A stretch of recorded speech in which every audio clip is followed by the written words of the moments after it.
Story time about how I rescue my son. Story time about how I rescue my son from his narcissistic, abusive father after he kidnapped him to Japan for 2 years. So, 2 years ago, my ex-husband sends me an email saying that he got orders to Japan.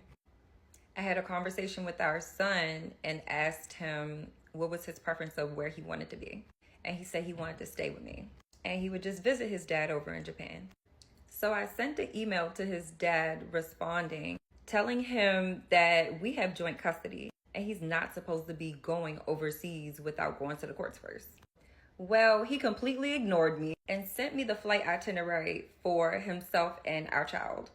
So mind you, he had a court order from back in 2015. Where the courts wanted me to send our son to him in Japan. But he never received our child in Japan because he was already in Texas, in the States. So this is a whole new trip. Anyway, he proceeds out of the country with our son. And our son was 13 at the time. So after a month of not hearing anything from him or my child, he sends me an email with his phone number and his PSC address. A few years back, I brought our son a phone so that him and I can keep in contact, and whenever he needed me, he could call me. When they got over to Japan, his father confiscated the phone, took it away from him, turned it off, and put it in a box. So when I had my first phone call with our son, that phone call was made through his phone, his dad's phone, and his dad made sure to put the phone on speaker so that he could hear our conversation. So as time went on, when my son and I talked on the phone, and we were only able to talk a few times a month, when his dad wasn't in earshot, he would tell me things that raised huge red flags to me. He would say things like he was always hungry, that he would have to stash food in his room because his dad forbade him from going into the kitchen. He wouldn't give him breakfast or lunch. He also told me that he was eating at his friend's house because he wasn't getting enough food at home. Another red flag that was concerning to me was the fact that I brought our son a Nintendo Switch a few years ago because we like to play Super Smash Brothers together. So my son told me that one day his dad took the game system and smashed it in front of his face, like literally destroyed it.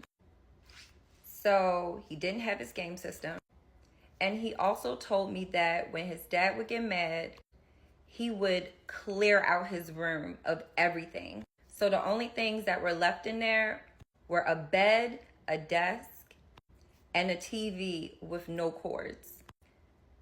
So I asked our son what he would do for entertainment. And if he stayed in the house, he said literally just sit in that empty room all day.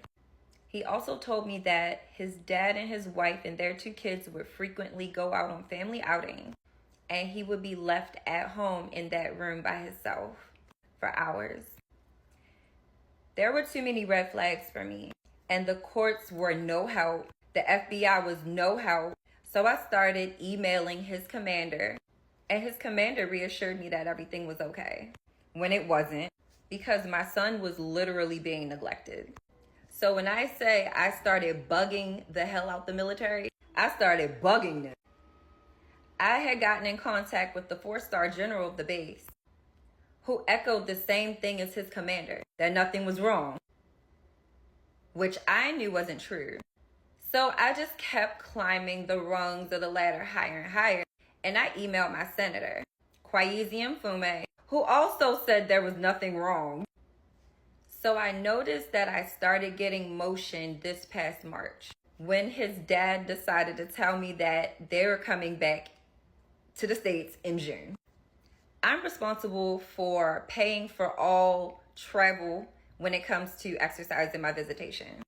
So in the email, his dad also said, you could buy the round trip ticket. What he wanted me to do was buy a round trip ticket to ensure that our son was going to return to him. Fast forward to June. Him and our son are back in the States. And he's waiting for me for travel plans to let him know I bought the round trip ticket and when the dates were for. At first, I wasn't going to buy the round trip ticket because that's not in our order. But something told me that I need to get our son to me in my custody because he was currently under duress with his dad. He could not tell me what was going on with his dad because he feared his father.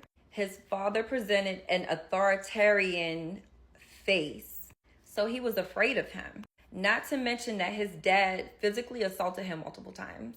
So he was scared of him. So what I did was I staved off getting our son's round trip ticket because I knew he turned 16 in August.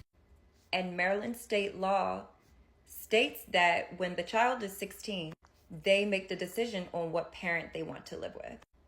So I purchased the round trip ticket so that he would get here a day before his birthday, and his dad wanted him back home in a week. So August the 7th, my baby landed at the airport and he was finally back in my arms. So the next day was his birthday. And I told him, we had a very long talk. He had been through so much over there. So I told him Maryland law states that once he's 16, that he could decide what parent he wants to live with. He immediately said he's never going back to his dad. He's staying here with me, and that's that. He even went as far to go online and to look it up himself so that he could see it for himself. And I'm so glad that I stood on everything and got him home, because the amount of neglect and abuse that my child has gone through over there, all we're doing is moving forward and we're healing from here and we're taking it one day at a time.